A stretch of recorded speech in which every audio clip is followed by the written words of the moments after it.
tous et bienvenue dans ce nouvel épisode de Vivez la Vendée. On est sur l'île de Noirmoutier dans la commune de Barbâtre et on va à la rencontre d'un artiste autodidacte passionné des océans. Salut Philippe, comment ça va? Bonjour, ça va très bien. Alors tu nous accueilles chez toi aujourd'hui? Voilà, je suis très content de vous accueillir. C'est un peu dans mon univers particulier, très coloré et puis très axé sur la mer, la plongée. Voilà. Parce que tu fais de l'apnée, c'est ça, tu vas nous en parler? Je fais beaucoup de plongée et je la fais pratiquement à 100% en apnée. Okay. Donc voilà, un peu partout, ici à Noirmoutier bien sûr, mais un peu partout dans beaucoup de pays dans le monde. Tu vas pouvoir nous faire cette visite chez toi pour découvrir chaque Bien sûr, bien sûr, je suis très content de la faire avec vous. Trop bien, bah allons-y. Voilà. Alors là, on est où? On est dans l'entrée. Alors ça c'est l'entrée, ça c'est la cour. Donc là, vous pouvez voir déjà que c'est axé sur les poissons. Donc voilà, ça s'inspire des bouchots qu'il y a ici à Noirmoutier. Vous voyez, c'est la récupération de bouchots.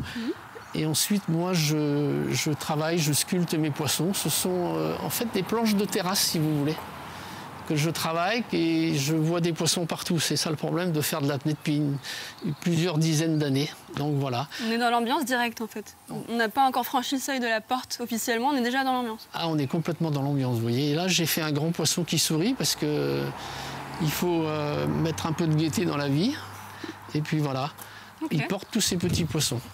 Super. Alors, allons-y, on continue. Voilà, ce que j'adore faire, et c'est la base un peu de mon travail, c'est la céramique, si vous voulez. Je mélange les matériaux, de la faïence, que j'achète, que je récupère sur le Bon Coin, des chutes et tout ça.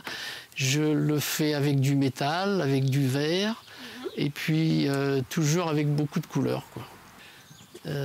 Voilà, il y a des pièces que je récupère sur la plage de Barbâtre. On a la chance ici à Barbâtre d'avoir une plage qui fait plusieurs kilomètres.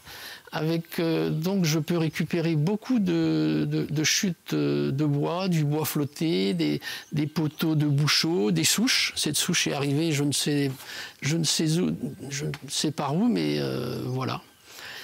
Donc je vais de temps en temps avec des sacs ou ma brouette et je vais récupérer tout ce que je peux récupérer pour le recycler. Ouais, la récupération c'est important, ce côté écolo. Ouais, d'abord ça fait un peu de nettoyage. Évidemment que s'il y a du plastique, je le ramasse aussi parce que malheureusement on trouve sur les plages aujourd'hui beaucoup de plastique. Et puis voilà, c'est ce qui m'intéresse, c'est toute cette notion de récupération et de mélange des matières. Des épaves qui n'ont plus d'histoire, qui sont maintenant inconnues, qui sont quand même sous l'eau depuis peut-être 100 ou 150 ans. J'en récupère quelques morceaux quand on peut les détacher parce que souvent c'est quasiment impossible. Et je remonte tout ça en apnée et puis j'en fais des poissons. Trop beau. Et tu as rajouté de la couleur quand même? Je rajoute de la couleur, ah oui. Parce qu'ils étaient tout noirs, tout gris, j'allais pas les laisser trop tristes. Moi, je veux de la couleur partout. Ça, c'est un morceau de bois flotté. Ouais. Si vous regardez bien, c'est un poteau de bouchot qui a été rongé par les vers. Et puis, la mer donne la forme de plein de choses, en fait. L'érosion par les animaux marins, par les vagues, par le sable. Et moi, je passe derrière et j'optimise un peu tout ça, quoi. Donc, voilà. Alors, on va voir à l'intérieur? On va voir l'intérieur. Je suis impatiente.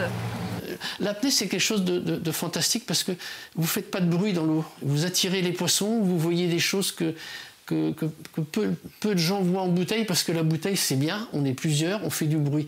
L'apnée, c'est un sport de silence. Et on peut approcher comme ça beaucoup de choses, on se fond dans le milieu si vous voulez. Donc voilà. Voilà, que vous dire autrement, vous avez de la mosaïque un peu partout. La cuisine, ma cuisine, elle est un petit peu unique. Hein. Oui, voilà, j'ai voulu toujours pareil mettre... ce sont des morceaux, des figures en métal ou en acrylique qui sont incrustées dans la résine époxy. Donc voilà, pour donner un peu de gaieté à l'ensemble. Il y a un jardin aussi? Il y a un jardin, ça s'arrête pas là. Voilà.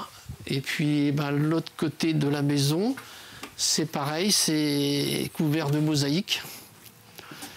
Ça demande combien d'heures de travail de recouvrir sa maison?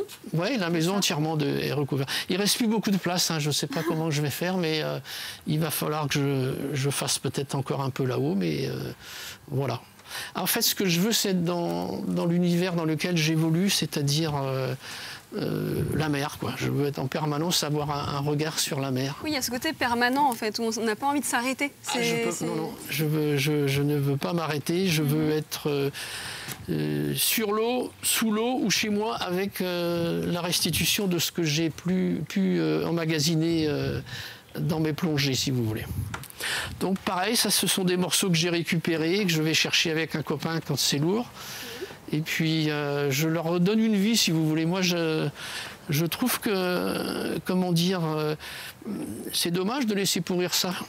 On peut toujours en faire un décor, hein, donc voilà. Et est-ce que vous voyez, à travers vos différentes sorties apnées, vos voyages partout dans le monde, c'est pas que en Vendée que vous faites ça, bah vous voyez que les déchets, il y en a de plus en plus. Vous êtes aussi quelque part un témoin de ce qui se passe. C'est incontestable. Hein. Il y a une dégradation du milieu marin qui est affolante. Ouais. Des plastiques dans certaines parties du globe, on en trouve partout. Mais quand je vous dis des plastiques, ce sont des dizaines, des milliers de plastiques qui dérivent dans l'eau. Hein. On a la chance, nous, à Noirmoutier et en France, d'avoir un espace relativement propre, parce qu'on a compris que l'océan, c'est quand même source de vie et que le polluer et le détruire, c'est complètement hallucinant, quoi. Donc voilà. Là, vous avez un énorme poisson fait avec du bois flotté, récupéré sur les plages de Barbâtre, avec son petit frère qui est là-bas. Ah oui.